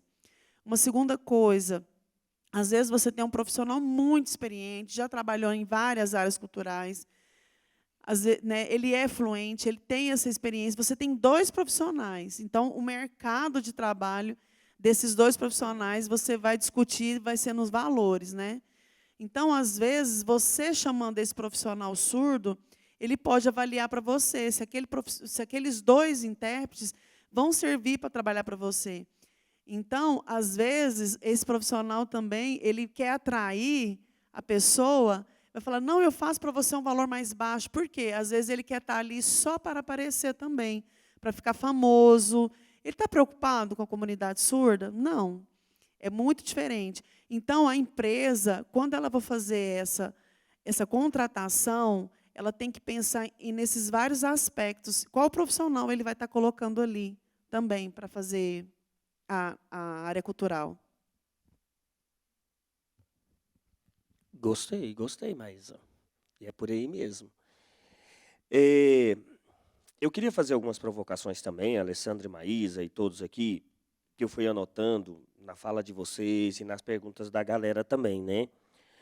Mas, olha só, gente, falando do lado de cá, porque sou produtor também, a gente ainda no mercado goiano tem muita dificuldade de achar grandes não, né? Profissionais da área para nos ajudar, né? A Maísa falou várias vezes aqui sobre a presença do surdo nas nossas produções. E é muito difícil achar esse profissional, Maísa. É muito difícil a gente ter acesso a essas pessoas. Eu fiquei na primeira semana do Festim, mas muito chateado comigo mesmo, com a minha produção. É aquele momento, professor Iolene, que a gente fala assim, por que eu inventei um negócio desse? Por que a gente colocou esse negócio para ser em vários locais? Por que não num lugar como o CCUFG, como o Teatro Goiânia? Porque lá está tudo resolvido. Lá está tudo lindo, lá você tem lugar para o cadeirante entrar, lá você agora já tem até a cabine de audiodescrição. Então, tá ótimo. Quando a gente chegou lá no Novo Ato, que falou assim, gente, nós vamos colocar essa cabine aonde? Olha o tamanho dessa cabine, gente. O Novo Ato dá 1/3 desse espaço aqui. Eu falei, agora, gente, seja o que Deus quiser. E aí o rapaz chegou, olhou e falou assim, então, o senhor quer que ponha aonde, senhor Hélio? Todo educadinho comigo. Eu falei, moço, eu não sei. E aí a gente começa a coçar a cabeça e vira aquela confusão toda, aquele negócio. E aí, Maísa, o que eu quero te dizer, se eu tivesse lá uma pessoa da comunidade cega, ou um assessor, ou o audiodescritor, a gente resolveria mais fácil, né? O próprio Festim, gente, tem os seus problemas, tem as suas limitações, né? Por exemplo, nós não temos ainda a figura do assessor acessível, que algumas pessoas chamam, né? A gente tem os intérpretes de Libras e a gente tem um audiodescritor. Mas essa figura do assessor, daquele que dá realmente o acesso, daquele que fala em nome da comunidade, a gente ainda não tem. E não tem porque não é porque não está na premissa lá da planilha orçamentária, sabe, Alessandra e Maísa? Mas é por uma questão de saber em quem procurar e em quem conversar, né? Eu me lembro de uma conversa com a Alessandra, que ela já tinha soltado essa fala para a gente, mas eu lembro do professor Tiago falar nisso. Eu promovi um espetáculo que era o Slam, o primeiro Slam Goiânia, não era Débora Goiás, não sei, Slam surdo, em que o Marlon era o nosso assessor. E eu achava o máximo ver o Marlon brigando brigando no bom sentido, tá, gente? Brigando com os intérpretes, e falava, não, esse sinal aqui não dá certo, não, vamos mudar. Ou então com o próprio surdo, porque o slam foi isso, né? O slam era os surdos fazendo poema. Então o surdo chegava aqui, falava um sinal e ele conversava, e eles brigavam entre eles, e eu me lembro bem que um não aceitou a orientação do Marlon. Aí eu, Débora, vem cá, chama esse rapaz e explica para ele que o Marlon é um assessor, ele precisa conversar com ele. E isso dentro da própria comunidade, né? Agora você imagina nós aqui fora. Então, assim, mas eu acho que esse é o verdadeiro sentido, sabe? Eu acho que esse é o caminho que nós temos que ter enquanto produtores. Achar pessoas que possam nos dar acesso. Como a professora Alessandra fez isso com o vídeo que ela acabou de relatar para a gente também precisa ter. Na audiodescrição, isso é bem resolvido, Alessandra. Na audiodescrição, você contrata o audiodescritor e, junto com o audiodescritor, tem ali uma pessoa cega, que é o assessor dele, que ajuda a acessibilizar, né? Que valida aquela audiodescrição. Isso é fantástico. Na comunidade Libras, ou seja, entre o meio dos intérpretes de Libras, nós não temos isso. E aí eu acho que a Maísa tem razão mesmo de cobrar e de dizer, olha, quando eu contratar um intérprete Libras, quem é da comunidade surda que está com você? Quem é que vai te ajudar? Quem é que vai te assessorar? Eu acho que isso é bacana. Uma outra coisa que eu queria falar também, eu acho que o Pedro, acho que foi o Pedro que trouxe também, sobre a questão da disciplina de acessibilidade. Eu já cobrei da professora Iolene, já cobrei do professor... já está dizendo que está ok. Já cobrei da professora Iolene, já cobrei do professor Juliano, para que a gente pudesse colocar, professora, essa disciplina nas produções cênicas. Porque aí eu entro direto na pergunta do Pedro, que foi a primeira que ele fez, sobre a questão dos editais. O edital, gente, não pode dizer para a gente o que é acessibilidade, o que você vai fazer no seu projeto de acessibilidade. Ele diz lá as leis que a gente tem que cumprir sobre acessibilidade, mas a criatividade é livre para que você possa fazer. Cabe a nós, que escreve projetos ou que desenvolve projetos, fluir para essa ação da acessibilidade. E aí eu acho que a faculdade de letras Libras, ela perde porque ela não entra nesse processo de discussão com a gente. E eu já fui lá também, já conversei com isso. Como eu acho que a Pilgo também perde. E aí a Débora vai poder concordar comigo, porque diversas vezes eu chamei os profissionais para a gente conversar sobre isso. Sobre a presença do intérprete na cena goiana que eu estou falando, sabe? Na cena, porque o Pedro tem razão, o intérprete de Libras é um apêndice do seu projeto, é um ponto a mais, é um bônus. Tem intérprete de Libra, ganhou 5 pontinhos. E aí, essas discussões ainda, elas precisam ser discutidas dentro da Secretaria de Cultura, tanto municipal quanto estadual, e também nacionalmente. Mas, cada vez mais, eu vejo que a gente está tendo mais sensibilidade e mais cobrança para isso. E aqui vai também uma dica de ouro. Nós vamos sofrer muito com a Lei Paulo Gustavo no que diz respeito à acessibilidade. Por 2 motivos. Primeiro, a gente não tem esse tanto de profissional que nós vamos precisar. A não ser que a Débora, o Pedro, perdão, como chama o nosso colega aqui? O Diogo vai poder trabalhar de dia, de tarde e de noite para poder arrumar esses vídeos. Tá? E aí, assim, vai ficar rico, não sei. Talvez dá até um infarto aí de tanto trabalhar, viu, Pedro? Mas a gente vai ter esses problemas, porque o mercado goiano não tem. A não ser que a gente faça, Maísa, como o que você não quer, né, na verdade, que é contratar qualquer um. A gente contrata qualquer um, eu só preciso responder que meu vídeo vai ter acessibilidade. Eu coloco legenda, eu coloco o intérprete de Libras, está resolvido, Maísa. É assim? Então, a gente precisa discutir isso o quanto antes em Goiânia. E aí, a Pilgo, ela é importantíssimo para a gente nesse momento, ainda mais agora que ela está se rearticulando. A Pilgo, gente, para quem não conhece, é a associação, é a organização que tem trabalhado hoje com os profissionais intérpretes de Libras. Eles têm feito uma verdadeira maratona, busca ativa, conversado, juntado essa galera para a gente poder trabalhar. E aí os preços da produção, toda vez que eu vejo alguém, Alessandra, falando assim, mas aí fica muito caro, as suas produções são muito caras. Eu falei, uai, depende. Depende do seu ponto de vista. Porque a produção para nós, da Cia Flor do Cerrado, por exemplo, e do Festinha, ela está desde o início, então ela está lá. Ela já tem a sua programação, a gente já tem essa conversa com alguns intérpretes, com alguns audiodescritores, e a gente coloca o orçamento lá e vamos debater. Agora, é claro que a gente precisa, e nem sempre com financiamento público, isso é fato. O Festim é o segundo Festim que tem financiamento público. Então, os outros todos foram feitos pela gente, e todos nesse processo de parceria, de compromisso, de pagamento. Graças a Deus, a gente não deve ninguém. Mas a gente tem esse processo enraizado já dentro da gente. Então, é uma questão de postura mesmo. Tá bom? E, para terminar, eu queria falar também sobre... Cadê que eu coloquei aqui? Sobre o cadastro, Maísa, de artistas com deficiência. O Brasil, há um tempo atrás, Alessandra, criou esse cadastro a nível nacional.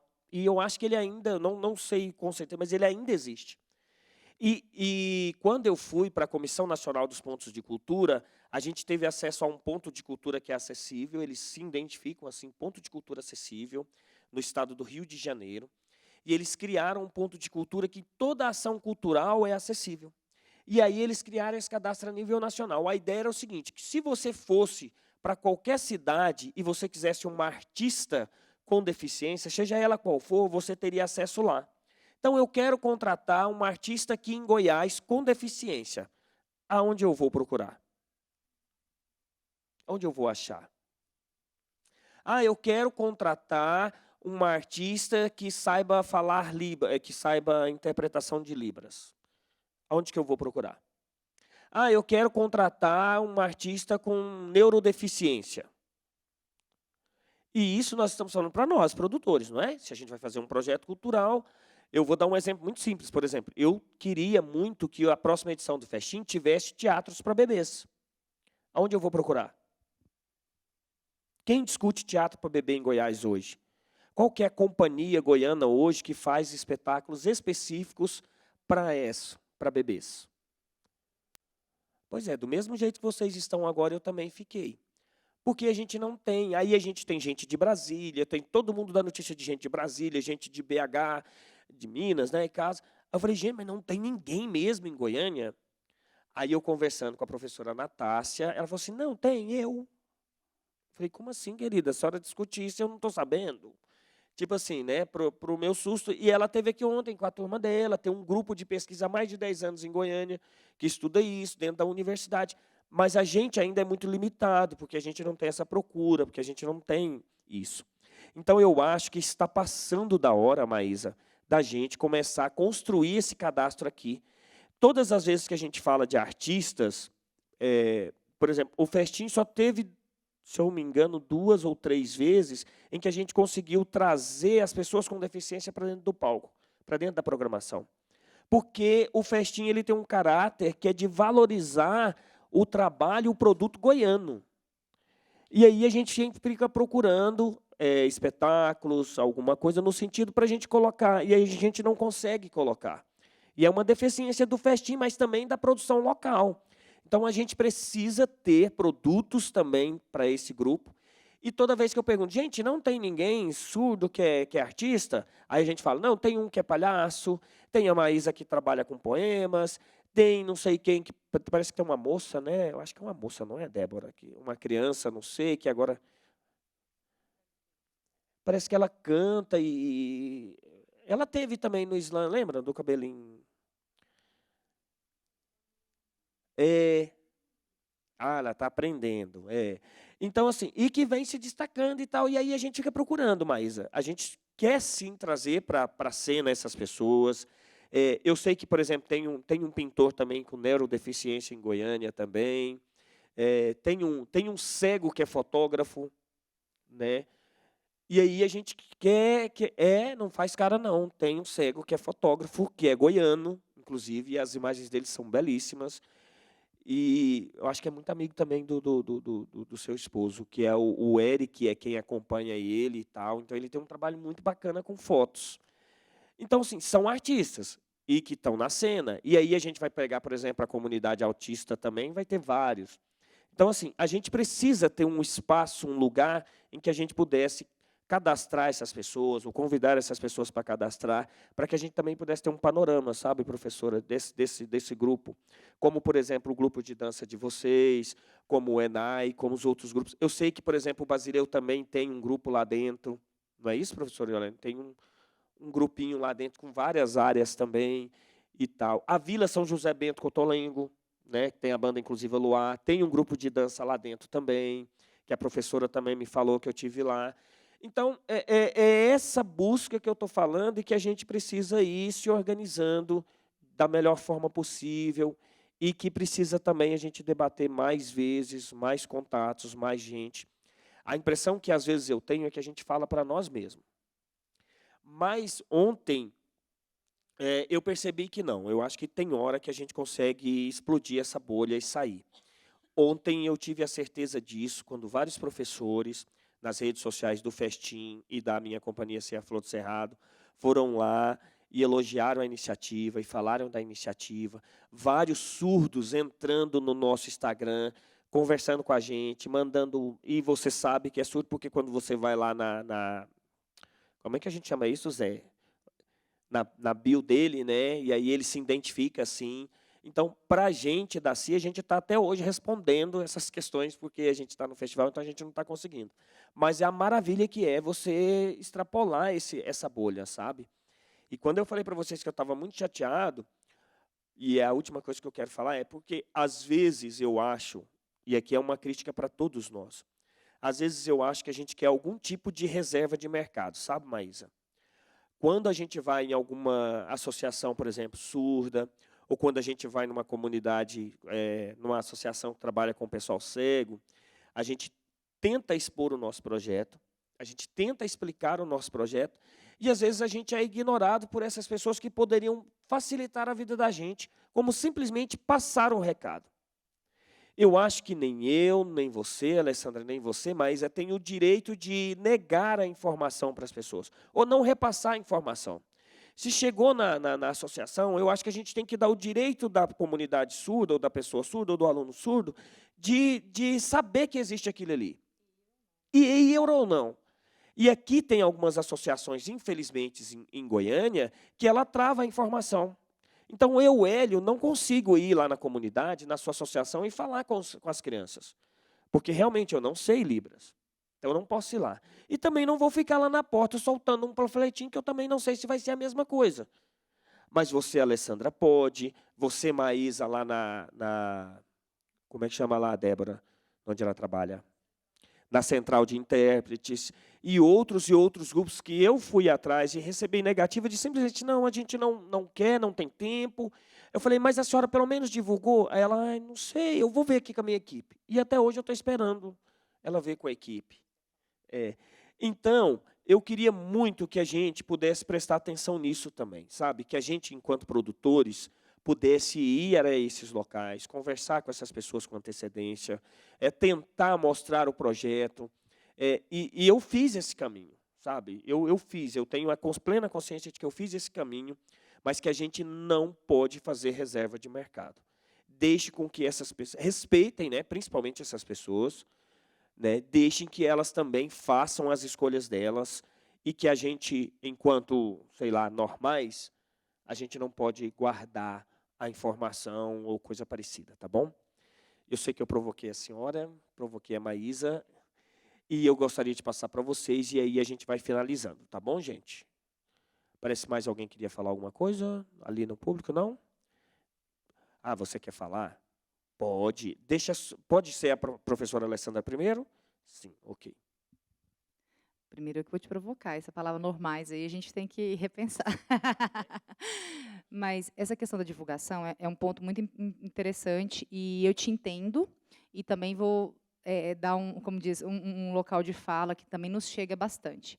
Eu acho que tem muito isso, a gente precisa repassar, mesmo que às vezes seja do nosso interesse ou não, porque da comunidade alguém pode ter interesse, né, daquela temática, daquele trabalho, e normalmente a gente tenta divulgar. Mas aí eu já quero parabenizar vocês, que vocês têm feito um trabalho também de divulgação, realmente, de forma que a comunidade, que a primeira língua é a Libras, receba a informação na sua língua. Porque a gente, às vezes, recebe muito material que né, assim, não está divulgando em Libras. Então, eu faço um pouco essa provocação. A gente divulga também só os flyers, mas, normalmente, quando eu recebo, né, me mandam, às vezes, muito pelo WhatsApp, você pode divulgar para a comunidade? Eu falo assim, cadê o vídeo em Libras? Né? E aí eu quero fazer uma crítica que a gente precisa muito ter esse cuidado, porque, às vezes, a gente não recebe, e eu já tive uma experiência muito ruim que, aí, dessa vez, eu não divulguei, porque o vídeo era tão sem qualidade, eu não tive coragem de fazer isso. Entende? Eu recebi um vídeo que a pessoa estava interpretando, com muito barulho no fundo, você pegou o celular, colocou de qualquer... Entende? Uma coisa assim de desleixo. O flyer estava todo lá bonito. E aí chega um vídeo sem nenhum tipo de edição, sem colocar junto o evento, simplesmente eu falo assim, não, então você me pediu, está aí. E aí, realmente, acho que foi um dos únicos trabalhos, recentemente, que aí eu realmente... não divulguei, nem a parte escrita, não, porque eu achei realmente um desrespeito com a comunidade a gente fazer isso. Então, a gente também tem que ter esse cuidado. Né? Se a gente vai fazer um trabalho, se vai fazer acessível, a gente buscar também a qualidade.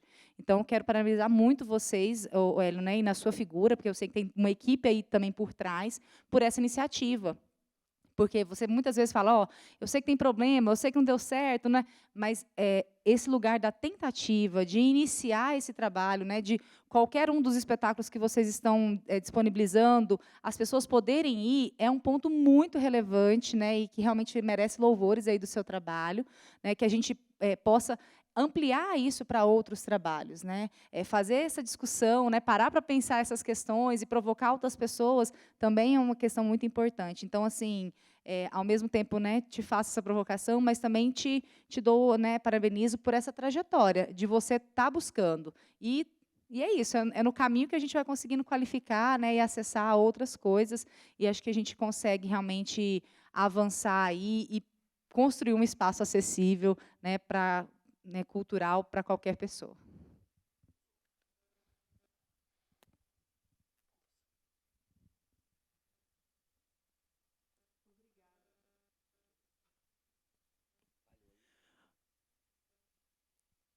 Obrigada, Hélio, também.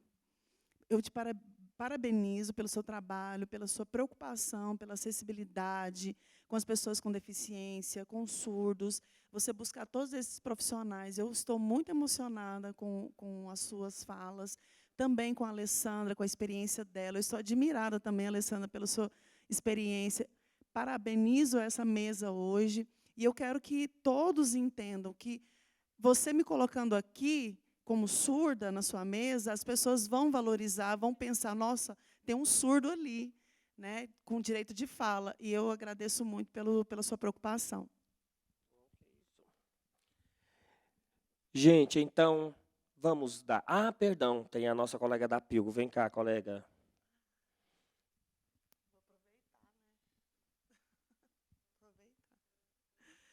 Eu vou fazer em português para... Eu queria fazer em Libras, mas não, pode deixar. Eu sou da Apilgo, né? Como ele tinha falado, eu sou a Débora, sou atual presidente da Apilgo.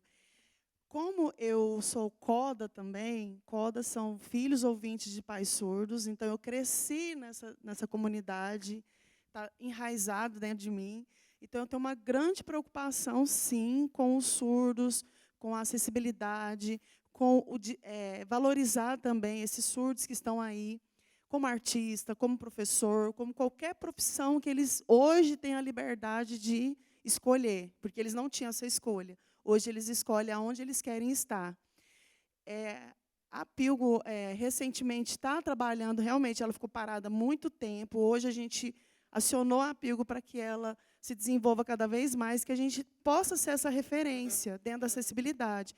Como o Hélio disse, você não tem aonde procurar o profissional, você não tem aonde saber onde tem um surdo. E com o nosso trabalho, a gente quer fazer esse cadastro, sim, das pessoas, dos profissionais, esse cadastro onde ele vai se encaixar a qual que é a área, né, que ele tem mais afinidade para trabalhar, na área cultural, na área formal, na escola, em qualquer lugar. A gente tem muitas parcerias com a Central de Libras, onde tem os intérpretes que fazem a interpretação comunitária. Eles acompanham no médico, no advogado, na delegacia, eles acompanham em todas essas áreas. Então, a gente tem uma grande parceria com a Maísa, a gente tem uma parceria com o CAS também, que é um órgão onde tem educacional, onde ensina você a aprender Libras, ensina o surdo, tem a formação. Nós temos também parcerias com todas as associações dos surdos, tanto a Andasmo como a Associação de Surdos de Goiânia, que foi onde eu cresci. Então, eu valorizo muito esses espaços e a gente está disposto, sim, a estar trabalhando, a estar melhorando cada vez mais o acesso à cultura. Como a Maísa disse, os surdos não têm esse acesso, não é da cultura deles ir ao teatro, ir ao cinema, ir nesses lugares. Eles estão começando agora e a gente está querendo incentivar bastante para que essas pessoas cresçam cada vez mais nesses espaços. E a gente precisa que vocês tenham essa compreensão, tenham essa vontade de, sim, de transformar a cultura para essas pessoas poderem estar presentes. E eu estou aqui também à disposição, como a Pilgo, para vocês nos procurarem, para a gente poder trabalhar junto, para a gente poder modificar isso e ter cada vez mais melhorias, tá bom? Era isso que eu queria. Muito obrigado, dona Débora. Pessoal, então, mais uma vez, muito obrigado a vocês. Agradecer aqui a Maísa, agradecer a Alessandra, agradecer aos nossos intérpretes aqui. Eu sou fã da Débora já há um bom tempo e a Débora virou minha parceirinha. A gente briga demais da conta no trabalho, mas a gente está aqui. Até nas folgas a gente está aqui, né?